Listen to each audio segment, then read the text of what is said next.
Buenos días a todos. Muchas gracias por la invitación que han extendido a estas personas que en este momento no pueden estar aquí, que son los presos políticos de este país, dentro de los cuales en este momento me toca representar exclusivamente con una misiva que traigo en especial para ustedes al general Raúl Isaías Baduel, que es una de las personas a quienes asisto. Voy a leerles el comunicado que les envía el día de hoy y posteriormente les comentaré un poco lo que es en este momento la justicia en Venezuela con relación a estos hechos y cómo cambió definitivamente el mundo civil y militar después de los hechos de hoy. Entonces, voy a permitirme leer la misiva del general Baduel. Palabras del general Raúl Isaías Baduel sobre los acontecimientos del 11, 12 y 13 de abril. Los hechos del 11, 12 y 13 de abril del 2002 tienen como elemento central que una junta de facto usurpó el poder legal y legítimamente constituido en Venezuela, lo cual provocó que el pueblo de Maracay, en principio, luego el de Aragua y otras regiones del país, a partir de las 8 de la noche aproximadamente del día 12 de abril, se congregaran en los alrededores de la 42 Brigada de Infantería Paracaidista y pueblo y soldados condujimos la operación cívico-militar Restitución de la Dignidad Nacional, mediante la cual se recuperó la institucionalidad democrática y la vigencia de la Constitución y las leyes, lo cual permitió que los diversos poderes constituidos del Estado fuesen restituidos en el ejercicio pleno de sus funciones. Reafirmo que en aquel momento, de abril de 2002, solo cumplí con mi deber de ciudadano soldado en actividad y mi actuación estuvo en concordancia con lo establecido en la Constitución en su titular séptimo de la seguridad de la nación, con especial énfasis en el capítulo 3 de la Fuerza Armada Nacional, en sus artículos 328, 329, 330 y 331, además de lo estipulado en el artículo 333 constitucional. Con todo respeto, pienso que circunscribir lo ejecutado solo para la restitución del presidente es una apreciación limitada, pues también se restituyeron al ejercicio pleno de sus funciones al resto de los poderes constituidos, legislativo, judicial, ejecutivo y ciudadano en todos los niveles, nacional, estatal y municipal, vale decir gobernadores, alcaldes, magistrados, jueces, diputados nacionales y estadales concejales. Misiva enviada por Raúl Isaías Baduel, Ramo Verde, 4 de abril. Seguidamente a esto, y voy a dejar para el final el mensaje que el general Baduel envía a todos con ocasión del evento electoral del domingo. La historia de lo que ocurrió el 11 de abril, específicamente con la actuación del general Raúl Isaías Baduel, ha estado signada por varios calificativos. En primer lugar, la actuación de él nunca se comprendió como que defendió la Constitución y las leyes, sino que él actuaba por el compadrazgo que tenía con el presidente Chávez.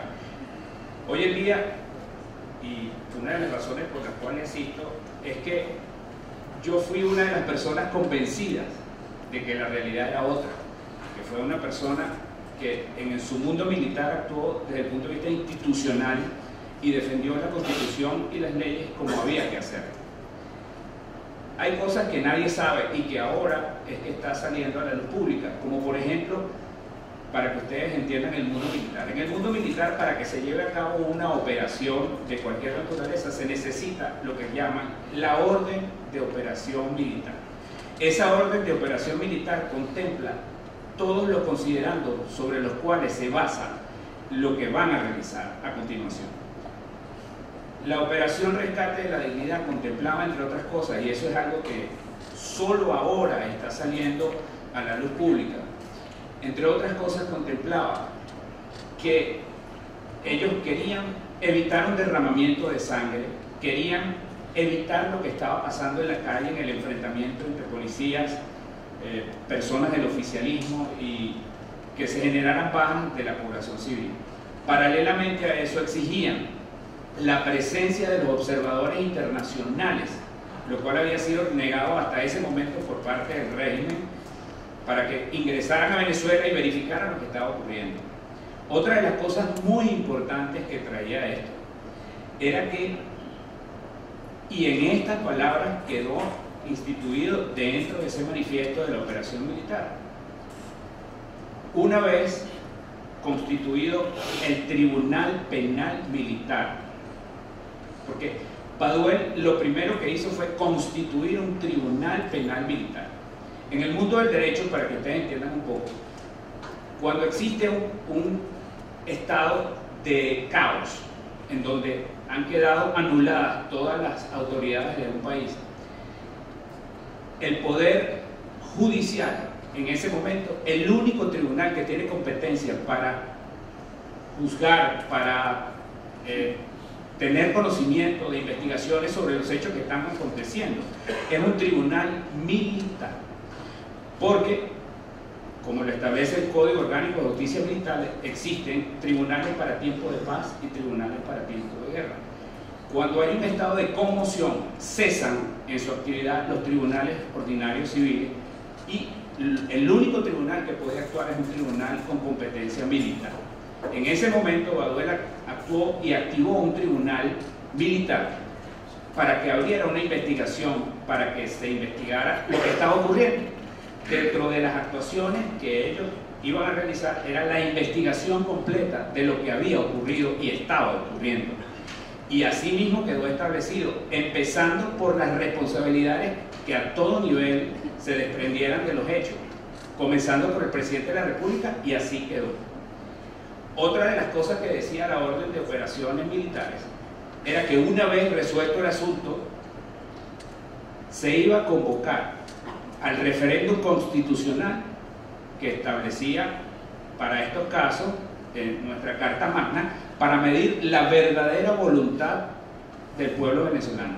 Esto es muy importante porque con estos puntos que yo les acabo de relatar, que la gente desconoce, eso le da el marco completo a la actuación de los militares que junto con Baduel ejecutaron esta operación. Hay un dato muy curioso y que fue donde cambió la historia también, según me comentó el general.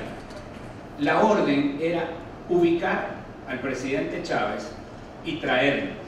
Se generó un plan militar en donde unos helicópteros artillados iban hasta la Orchila, recogían al presidente y la orden era que regresaran a Maracay, donde estaba constituido el tribunal militar, ante el cual el presidente y las demás personas que le acompañaban en todos estos hechos iban a comenzar su indagatoria para que se establecieran las responsabilidades.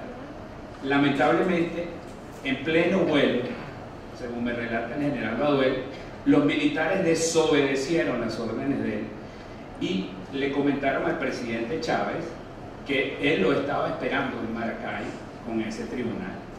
Por supuesto, las órdenes cambiaron y a riesgo inclusive de estrellarse en la cordillera del Parque Nacional del Ávila, porque no había visibilidad, había mucha bruma, era de madrugada, ellos cambiaron la orden de operaciones militares y el plan de vuelo y se vinieron a Caracas. Debo decirles que inclusive me explican los que estuvieron en ese momento, que utilizaron como palizaje de aproximación a Miraflores las luces de la avenida Urdaneta, porque ellos habían cambiado los planes y ese fue un momento de ruptura con lo que estaba planteado que se hiciera versus lo que ocurrió después. ¿Qué originó esto? Y por eso es que les quería comentar que a partir de ese momento cambió para siempre lo que es la institucionalidad dentro de las Fuerzas Armadas y dentro de la justicia. Ya ustedes han visto todo lo que ocurre. Tenemos un país donde lamentablemente en este momento no existe separación de poderes, en donde todos los poderes están plegados al gobierno y a sus designios, y los jueces no deciden por lo que tienen en el expediente, sino por las órdenes que les manifiesten en determinado momento. ¿Qué ha ocurrido? El mundo militar, desde el punto de vista de la justicia, es muy rudo. Y quiero que sepan por qué. El Código Orgánico de Justicia Militar establece que el principal funcionario de la justicia penal militar es el presidente de la República. Y un mundo que se basa en 3 pilares fundamentales, en donde son la obediencia, la subordinación y la disciplina, no puede haber lugar a dudas del cumplimiento de una orden, y menos en el gobierno que estamos viviendo. Por eso es que debe entenderse con mucho cuidado qué es lo que ha pasado en el caso específico del general Baduel, que no deja de ser aislado. Los casos de los presos políticos han sido reiteradas las violaciones al debido proceso, a los derechos que les asisten como personas humanas, porque les han negado la posibilidad de procesos en donde realmente se investigue la verdad y se lleguen a conclusiones que demuestren la inocencia de las personas. Eso aquí no se puede hacer. El general Baduel fue acusado después de su posición crítica, que ya la tenía desde entonces, y por eso es que la ruptura con el presidente Chávez data de esa época. Ellos ya estaban distanciados, y en ese momento, cuando ocurre el golpe, inclusive el presidente Chávez consideraba que Baduel era uno de los que iba a dar el golpe. Realmente no era así, él no estaba en ninguna de estas cosas, pero le tocó actuar y actuó como tenía que hacerlo. Y el costo personal de esta decisión, de haber defendido la Constitución y las leyes de la República como tenía que haberlo hecho, fíjense lo que ha traído. Hoy en día ha habido inclusive esta resistencia para considerarlo él un preso político, porque las personas se quedaron enganchadas con el parentesco que tenía con Chávez, con la amistad que tenía con el presidente Chávez. Y realmente las personas que no lo conocen pudieran pensarlo así, pero hoy en día ya la verdad de estos hechos está empezando a salir a la palestra pública, y creo que es el momento para que todos comencemos a analizar, como lo han dicho los compañeros del panel, la verdad de estos hechos, pero de manera descarnada, sin subjetivizarnos con opiniones o con lo que nos presentan, digamos, ciertos factores de la vida nacional, como los medios de comunicación o como ciertas tendencias políticas a quienes realmente no les interesa en el fondo que la verdad se sepa. Yo me voy a permitir, para finalizar, leerles el comunicado que ante el evento del próximo domingo el general Baduel le da al país. Ramover, 4 de abril de 2003. A los venezolanos y a la comunidad internacional, a 11 años de los hechos del 11 de abril del 2002, Venezuela se encuentra sumida en una grave crisis en el orden político, económico y social, y paradójicamente en una situación de fraude constitucional continuado, cuando los provisionales detentadores del Poder Ejecutivo lo ejercen fundamentados en un malabarismo constitucional forjado por el Tribunal Supremo de Justicia, cuya actuación como cabeza del Poder Judicial está abiertamente partidizada y postrada ante la voluntad de la parcialidad política gobernante. Por tanto, no tenemos un solo orden jurídico cuya preeminencia es condición fundamental para la existencia de un Estado democrático de derecho y de justicia. El modelo de falsificación del Estado que padecemos es antidemocrático, fascistoide, totalitario, que se ha ido construyendo al margen de la voluntad y deseos expresos de la sociedad democrática venezolana, ratificados el 2 de diciembre de 2007, mediante un no rotundo a la propuesta de la mal llamada y derrotada reforma constitucional.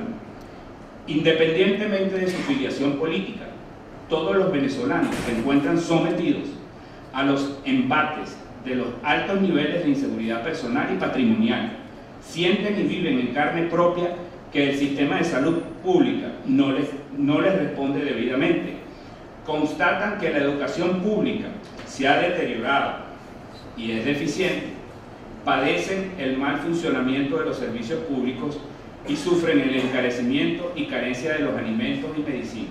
Son golpeados duramente en sus bolsillos por devaluaciones frecuentes. Y todo esto rematado con una avasallante actitud hacia aquellos sectores que legal y legítimamente hacen ejercicio de disenso, y la pluralidad de ideas, configurándose entonces un oprobioso apartheid político. La mayoría del pueblo venezolano suscribe la democracia, y así lo manifestó el 12 de abril del 2002 y el 2 de diciembre de 2007, cuando se hizo patente el espíritu democrático que defendió la institucionalidad democrática y la vigencia de la Constitución y las leyes. El venidero 14 de abril, nuevamente estamos demandados para que, con el desafío político no violento, retomemos la senda democrática, acudiendo a votar masivamente y estar activados para defender cívica y pacíficamente a la democracia. Solo debemos temer a Dios. Que Yahvé, Elohim de los ejércitos, bendiga y guarde siempre a nuestra amada Venezuela. Raúl Isaías Godoy. Y con esto me despido. Muchas gracias.